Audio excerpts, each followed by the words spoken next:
ایک بندہ جرت سے لڑا، پامردی کے ساتھ لڑا، پوری توانائی کے ساتھ لڑا، انگ انگ پہ زخم کھائے اور مارا گیا۔ اب اگر وہ حضور علیہ السلام کے ساتھ ایمان رکھنے والا نہیں ہے تو ان تمام تر شجاعتوں کے باوجود وہ شہید نہیں کہلائے گا۔ شہید وہ ہوگا جس کو حضور کے ساتھ روحانی انتساب ہوگا، تعلق باطن ہوگا، ایمان کا رشتہ ہوگا، تو شہادت حضور کے قدموں سے ملتی ہے۔ اور اگر یہ تعلق قائم نہیں ہے تو یہ سارا عمل شہادت کا ذریعہ نہیں بن سکتا، شہادت کا ٹائٹل اس کو دستیاب نہیں ہو سکتا۔ اس کے لیے شرط اول جو ہے وہ ایمان ہے۔ اللہ اکبر۔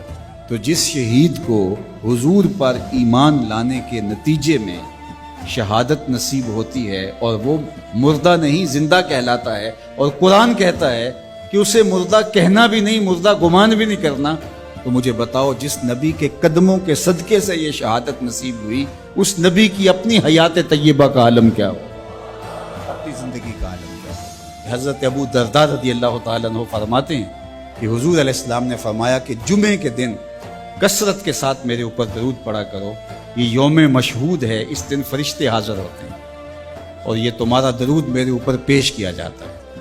تو صحابہ نے عرض کی یا رسول اللہ صلی اللہ علیہ وسلم، جب آپ وصال کر جائیں گے تو کیا یہ سلسلہ بعد میں بھی یوں ہی جاری رہنا چاہیے؟ تو آقا کریم نے فرمایا ان اللہ حرم علی الارض ان تاکل اجساد الانبیاء فنبی اللہ حی یرزق، اللہ نے مٹی پر حرام کر دیا ہے کہ وہ نبیوں کے جسموں کو کھائے، نبی قبروں میں زندہ ہوتے ہیں اور ان کو رزق بھی دیا جاتا ہے۔ اللہ اکبر۔ تو زندہ ہے واللہ، تو زندہ ہے واللہ، میرے چشم عالم سے چھپ جانے والے۔ اللہ نے ان کو وہ حیات طیبہ اور طاہرہ سے نوازا ہے، وہ قبر میں زندہ ہیں، قبر میں حیات ہیں اور اپنی امت کے احوال سے آگاہ ہے۔ امام مالک امام دار الہجرہ آپ فرماتے ہیں کہ جب کوئی حضور کے روضے پہ جائے تو باقی ائمہ نے کہا کہ وہ کہیں ہم حضور کے روضے کی حاضری کے لیے گئے تھے اور ہو کے آئے، لیکن امام مالک کہتے ہیں اگر کوئی حضور کے روضے سے ہو کے آئے تو کہے میں حضور سے مل کے آیا ہوں، میں حضور سے مل کے آیا ہوں، اس لیے کہ حضور اپنی قبر میں زندہ ہے۔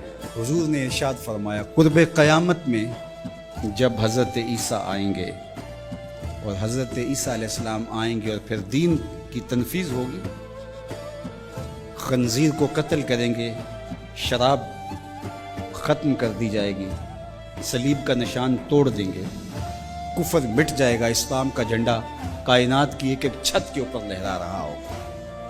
جب حضور کا دین پوری دنیا کے اوپر غالب ہوگا تو حضور فرمایا والذی نفسی بیدہ، فرمایا مجھے قسم ہے اس رب کی جس کے قبضے میں میری جان ہے۔